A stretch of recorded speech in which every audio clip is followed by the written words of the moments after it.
ಕನಕಪುರ ನಗರದ ಜೆಡಿಎಸ್ ತಾಲೂಕು ಅಧ್ಯಕ್ಷ ನಾಗರಾಜು ನಿವಾಸದಲ್ಲಿ ಶಿಕ್ಷಕರ ಕ್ಷೇತ್ರದ ಚುನಾವಣೆ ಬಗ್ಗೆ ಶಿಕ್ಷಕರ ಕ್ಷೇತ್ರದ ಎನ್ಡಿಎ ಅಭ್ಯರ್ಥಿ ಎಪಿ ರಂಗನಾಥ್ ಪತ್ರಿಕಾಗೋಷ್ಠಿ ಕರೆದು ಮಾತನಾಡಿದರು. ಶಿಕ್ಷಕರ ಕ್ಷೇತ್ರದಿಂದ ಆಯ್ಕೆಯಾದವರು ಆಡಳಿತ ಪಕ್ಷದಲ್ಲಿದ್ದರೂ ಶಿಕ್ಷಕರ ಸಮಸ್ಯೆ ಬಗೆಹರಿಸುವುದರಲ್ಲಿ ವಿಫಲರಾಗಿದ್ದಾರೆ. ನೀಡಿದ ಭರವಸೆಗಳನ್ನು ಹುಸಿಗೊಳಿಸಿದ್ದಾರೆ. ಆದ್ದರಿಂದ ಮುಂಬರುವ ಶಿಕ್ಷಕರ ಕ್ಷೇತ್ರದ ಚುನಾವಣೆಯಲ್ಲಿ ಶಿಕ್ಷಕರು ಬದಲಾವಣೆ ಬಯಸಿದ್ದಾರೆ. 2026 ನವೆಂಬರ್ನಲ್ಲಿ ಚುನಾವಣೆ ನಡೆಯಲಿದ್ದು, ಈ ಬಾರಿಯ ಚುನಾವಣೆಗೆ ಸ್ಪರ್ಧಿಸಲು ನನ್ನನ್ನು ಹಲವು ಶಿಕ್ಷಕರು ಬೆಂಬಲಿಸಿದ್ದು, ಎನ್ಡಿಎ ಪಕ್ಷದಿಂದ ಸ್ಪರ್ಧಿಸಲು ತೀರ್ಮಾನಿಸಿದ್ದೇನೆ. ಆದ್ದರಿಂದ ಬೆಂಗಳೂರು ಶಿಕ್ಷಕರ ಕ್ಷೇತ್ರದ ಶಿಕ್ಷಕರು ನನ್ನನ್ನು ಬೆಂಬಲಿಸಬೇಕೆಂದು ಶಿಕ್ಷಕರ ಕ್ಷೇತ್ರದ ಎನ್ಡಿಎ ಅಭ್ಯರ್ಥಿ ಎಪಿ ರಂಗನಾಥ್ ಮನವಿ ಮಾಡಿದರು. ಶಿಕ್ಷಕರ ನೋಂದಣಿ ಕಾರ್ಯ ಆರಂಭವಾಗಿದ್ದು, ಈಗಾಗಲೇ 22,000 ಶಿಕ್ಷಕರು ಅರ್ಜಿ ಸಲ್ಲಿಸಿದ್ದಾರೆ. ಮತ್ತೆ ನೋಂದಣಿಗೆ ಅವಕಾಶ ಇದೆ. ಚುನಾವಣಾ ಪೂರ್ವದ 10 ದಿನಗಳಲ್ಲಿ ನೋಂದಣಿ ಆಗಬಹುದು ಎಂದರು. ನಿವೃತ್ತ ಪ್ರಾಂಶುಪಾಲರಾದ ಪ್ರಕಾಶ್ ಮಾತನಾಡಿ, ಶಿಕ್ಷಕರ ಕ್ಷೇತ್ರದ ಪ್ರತಿನಿಧಿ ಆಯ್ಕೆ ಮಾಡುವ ಅವಕಾಶ ಸಿಕ್ಕಿದೆ. ಕಳೆದ ಬಾರಿ ಆಯ್ಕೆಯಾಗಿದ್ದ ಪ್ರತಿನಿಧಿ ಶಾಸಕರಾಗಲು ರಾಜೀನಾಮೆ ನೀಡಿ ಅಲ್ಲಿ ಸೋತು ಮತ್ತೆ ಇಲ್ಲೇ ಬಂದಿದ್ದಾರೆ. ಅವರ ಕೆಟ್ಟ ನಿರ್ಧಾರದಿಂದ 2 ಬಾರಿ ಚುನಾವಣೆ ಎದುರಿಸಬೇಕಾಗಿದೆ ಎಂದರು. ಪತ್ರಿಕಾಗೋಷ್ಠಿಯಲ್ಲಿ ನಗರಸಭೆ ಸದಸ್ಯ ಸ್ಟುಡಿಯೋ ಚಂದ್ರು, ಶಿಕ್ಷಕರುಗಳಾದ ಅರುಣ್ ಕುಮಾರ್, ಜಗದೀಶ್, ಶೇಷಾದ್ರಿ, ರಾಮು, ನಂಜುಂಡಸ್ವಾಮಿ ಉಪಸ್ಥಿತರಿದ್ದರು. ಆತ್ಮೀಯ ಮಾಧ್ಯಮ ಮಿತ್ರರೇ, ಈ ದಿನ ನಮ್ಮ ನಾಯಕರು ಆದಂಥ ಸನ್ಮಾನ್ಯ ಎಪಿ ರಂಗನಾಥ್ ಸರ್ ಅವರು ಇಂದು ಕನಕಪುರಕ್ಕೆ ಭೇಟಿ ನೀಡಿದ್ದು, ಅವರು ಮಾಧ್ಯಮ ಮಿತ್ರರ ಜೊತೆ ಸ್ವಲ್ಪ ಮಾತಾಡ್ತೀನಿ ಅಂತ ಹೇಳಿದರು. ಆ ವಿಚಾರವಾಗಿ ತಮ್ಮನ್ನು ತಪ್ಪಿದ್ದೀವಿ.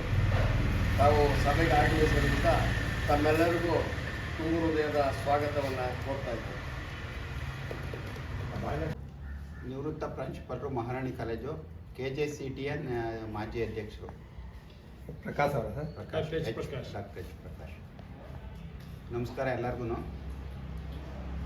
ಏನು 2026 ನವೆಂಬರಲ್ಲಿ ಬೆಂಗಳೂರು ಶಿಕ್ಷಕರ ಕ್ಷೇತ್ರದ ಚುನಾವಣೆ ನಡೀತಾ ಇದೆ. ಅದಕ್ಕೆ ಪೂರಕವಾಗಿ ಶಿಕ್ಷಕರ ನೋಂದಣಿ ಕಾರ್ಯ ಕಳೆದ 1 ತಿಂಗಳು, ಈ ಬಾರಿ ವಿಶೇಷವಾಗಿ ಚುನಾವಣಾ ಆಯೋಗ ಅಧಿಕಾರಿಗಳ ಮುಖಾಂತರ, ಸಂಬಂಧಪಟ್ಟ ಅಧಿಕಾರಿಗಳ ಮೂಲಕ ಏನು ಜೂನಿಯರ್ ಶಿಕ್ಷಕರ ನೋಂದಣಿ ಕಾರ್ಯವನ್ನು ಮಾಡಿದ್ದಾರೆ. ಈಗಾಗಲೇ ನನ್ನ ಮಾಹಿತಿ ಪ್ರಕಾರ ಇಡೀ ಬೆಂಗಳೂರು ಶಿಕ್ಷಕರ ಕ್ಷೇತ್ರದಲ್ಲಿ 22,000 ಶಿಕ್ಷಕರು ಅರ್ಜಿಯನ್ನು ಸಲ್ಲಿಸಿದ್ದಾರೆ.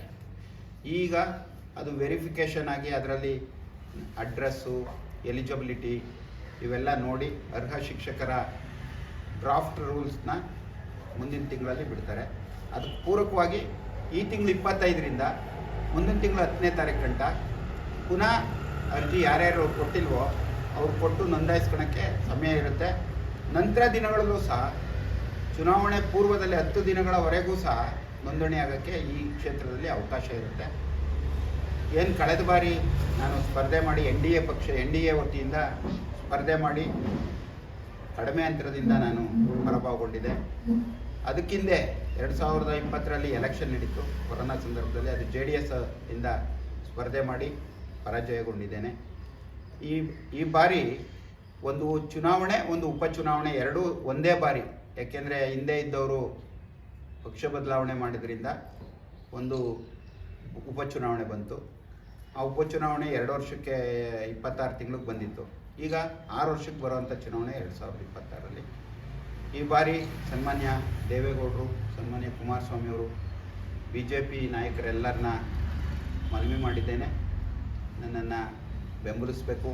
ಕಳೆದ ಬಾರಿ ಕಡಿಮೆ ಅಂತರದಿಂದ ಸೋತಿದ್ದೇನೆ. ಶಿಕ್ಷಕರ ಒಂದು ಏನು ಸಿಂಪತಿ ಇದೆ. ಕಳೆದ ಬಾರಿನೇ ಗೆಲ್ಲಬೇಕಾಯಿತು, ಕಡಿಮೆ ಅಂತರದಿಂದ ಸೋತಿರೋದ್ರಿಂದ ಶಿಕ್ಷಕರು ಈ ಬಾರಿ ಬದಲಾವಣೆ ಮಾಡಿ ಮತ ನೀಡಬೇಕು ಅಂತ ತೀರ್ಮಾನ ಮಾಡಿದರೆ, ನಾನು ಇವತ್ತೆಲ್ಲ ಕನಕಪುರದ ಟೌನಲ್ಲಿ ರೂರಲ್ ಕಾಲೇಜ್ ಇರ್ಬೋದು, ಇದು municipal school, college government degree college, saint ಫಿಲೋಮಿ ಇವೆಲ್ಲ ಇವತ್ತು ಶಿಕ್ಷಕರನ್ನ ಭೇಟಿ ಮಾಡಿ ಅವರ ಆಶೀರ್ವಾದವನ್ನು ಕೇಳಿದ್ದೀನಿ. ತುಂಬ ಪಾಸಿಟಿವ್ ಆಗಿದೆ. ಈ ಬಾರಿ ಗೆಲ್ಲಿಸುವ ಮನಸ್ಸನ್ನು ಮಾಡ್ತಾರೆ ಅಂತ ವಿಶ್ವಾಸವನ್ನು ವ್ಯಕ್ತಪಡಿಸ್ತಾ, ತಮ್ಮ ಮೂಲಕ ಅನೇಕ ಸಮಸ್ಯೆಗಳಿವೆ. ಶಿಕ್ಷಕರು ನೋಡಿ, ಇವತ್ತು PU ಬೋರ್ಡು ಅನೇಕ ನಿರ್ದೇಶನಗಳನ್ನು ನೀಡಿ PU ಉಪನ್ಯಾಸಕರು ಸಂಕಷ್ಟದಲ್ಲಿದ್ದಾರೆ.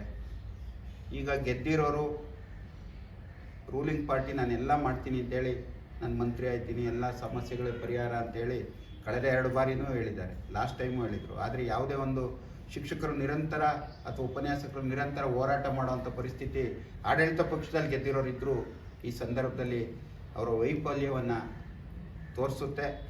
ಆ ದೃಷ್ಟಿಯಲ್ಲಿ ನನಗೆ ಆಶೀರ್ವಾದ ನೀಡಬೇಕು ಅಂತ ಈ ಮೂಲಕ ಬೆಂಗಳೂರು ಶಿಕ್ಷಕರ ಕ್ಷೇತ್ರದ ಎಲ್ಲ ಶಿಕ್ಷಕರು, ಉಪನ್ಯಾಸಕರು, ಪ್ರಾಧ್ಯಾಪಕರನ್ನ ಈ ಮೂಲಕ ಮನವಿಯನ್ನು ಮಾಡ್ತೇನೆ. ತಾವು ಆಶೀರ್ವಾದ ಮಾಡಬೇಕು, ನನಗೊಂದು ಬಾರಿ ಅವಕಾಶ ಮಾಡಿಕೊಡ್ಬೇಕು, ನಿಮ್ಮ ಧ್ವನಿಯಾಗಿ ನಾನು ಕೆಲಸ ಮಾಡ್ತೀನಿ ಅಂತ ವಿಶ್ವಾಸದಿಂದ ನನಗೆ ಬೆಂಬಲಿಸಿ ಅಂತ ಹೇಳಿ ಮನವಿ ಮಾಡ್ತೀನಿ. ಟೀಚರ್ಸ್ ರೆಪ್ರೆಸೆಂಟೇಟಿವ್ನ ಎಲೆಕ್ಟ್ ಮಾಡುವಂಥ ಅವಕಾಶ 6 ವರ್ಷಕ್ಕೊಮ್ಮೆ ಬರುತ್ತೆ. ನಮ್ಮ ಇಂದಿನ ವಿಧಾನ ಪರಿಷತ್ ಸದಸ್ಯರ ಕೆಟ್ಟ ನಿರ್ಧಾರದಿಂದ ಈ ಬಾರಿ 2 ಬಾರಿ ನಾವು ಚುನಾವಣೆನ ಮಾಡಬೇಕಾದಂಥ ಒಂದು ಪರಿಸ್ಥಿತಿ ಬಂದಿದೆ. ಅವರು ಅಧ್ಯಾಪಕರ ಸಮಸ್ಯೆಗಳನ್ನ ಸಂಪೂರ್ಣವಾಗಿ ನಾನು ಸಾಲ್ವ್ ಮಾಡ್ತೀನಿ ಅಂತ 6 ವರ್ಷಕ್ಕೆ ಎಲೆಕ್ಟ್ ಆದಂಥವರು ವಿಧಾನ ಪರಿಷತ್ ಸದಸ್ಯರಲ್ಲಿ ಯಾವುದೇ ಅಧಿಕಾರ ಇರಲ್ಲ, MLA ಆಗಬೇಕು ಅಂದ್ಬಿಟ್ಟು ಇದನ್ನು ರಿಸೈನ್ ಮಾಡಿ ರಾಜಾಜಿನಗರದಿಂದ ಕಂಟೆಸ್ಟ್ ಮಾಡಿದರು. ರಾಜಾಜಿನಗರದಲ್ಲಿ ಸೋತ ಮೇಲೆ ಮತ್ತೆ ನಾನು ಅಧ್ಯಾಪಕರನ್ನು ಬಿಟ್ಟು ಹೋಗೋಕ್ಕೆ ಇದಿಲ್ಲ, ಇಲ್ಲೇ ಇರ್ತೀನಿ ಅಂದ್ಬಿಟ್ಟು ಮತ್ತೆ ಬಂದು ಅನೇಕ ವಾಮಮಾರ್ಗಗಳನ್ನ ಅಡಾಪ್ಟ್ ಮಾಡಿಕೊಂಡು ಗೆದ್ದರು. ಈಗ ಮತ್ತೆ ಚುನಾವಣೆ ಬಂದಿದೆ. ನಮಗೆಲ್ಲ ಗೊತ್ತಿರೋ ಹಾಗೆ ರಂಗನಾಥ್ ಅವರು ಅತ್ಯಂತ ಪ್ರಾಮಾಣಿಕ ವಕೀಲರು, ಅನೇಕ ಜನಸಾಮಾನ್ಯರ ಸಮಸ್ಯೆಗಳಿಗೆ ಸ್ಪಂದಿಸಿರುವಂಥ ವ್ಯಕ್ತಿ ಮತ್ತು ಜನತಾದಳದಲ್ಲೇ ಸುಮಾರು 30-35 ವರ್ಷಗಳ ಕಾಲ ತಮ್ಮ ಸೇವೆಯನ್ನು ಸಲ್ಲಿಸ್ಕೊಂಡು ಬರ್ತಾ ಇದ್ದಾರೆ. ಆದರೂ ಸಹ ಕಳೆದ ಮತ್ತು ಹಿಂದಿನ ಬಾರಿಯ ಚುನಾವಣೆಯಲ್ಲಿ ಅತ್ಯಲ್ಪ ಮತಗಳಿಂದ ಸೋತಿದ್ದಾರೆ. ಏನೋ ಒಂದು 700 ಓಟು ಭಾಳ ದೊಡ್ಡದೇ ಇರಲ್ಲ, ಆದರೆ ಕ್ಷೇತ್ರ ಭಾಳ ದೊಡ್ಡದು. ಸುಮಾರು 36 ವಿಧಾನಸಭಾ ಸದಸ್ಯರನ್ನು ಒಳಗೊಂಡಂಥ ಕ್ಷೇತ್ರದಲ್ಲಿ ಪ್ರಚಾರವನ್ನು ಮಾಡುವಂಥದ್ದು, ಎಲ್ಲ ಮತದಾರರನ್ನ ಭೇಟಿ ಮಾಡುವಂಥದ್ದು, ಮತದಾನಕ್ಕೆ ಪ್ರೇರೇಪಿಸುವಂಥದ್ದು, ಬಂದು ಮತ ಹಾಕಿಸ್ಕೊಳ್ಳೋದಿದೆಯಲ್ಲ, ಭಾಳ ಕಷ್ಟಕರವಾದಂಥ ಸಂಗತಿ. ಆದರೂ ಸಹ ಕಳೆದ ಬಾರಿ ಅಧ್ಯಾಪಕರು ಬಂದು ತುಂಬ ಚೆನ್ನಾಗಿ ಮಾಡಿದರು. ಒಂದು 700 ಓಟಲ್ಲಿ ಸೋತಿದ್ದಾರೆ. ಈ ಬಾರಿ ನಾವು ಹೋದ ಕಡೆ ಎಲ್ಲ ಅಧ್ಯಾಪಕರು ಭಾಳ ತುಂಬ ಸಂತೋಷದ ಆಗಲು ಇದು ವೆಲ್ಕಮ್ ಮಾಡ್ತಿದ್ದಾರೆ. ಜೊತೆಗೆ ನಿಮ್ಮನ್ನು ಗೆಲ್ಲಿಸ್ತೀವಿ ಅನ್ನೋ ಒಂದು ಭರವಸೆಯನ್ನು ನೀಡ್ತಾ ಇದ್ದಾರೆ.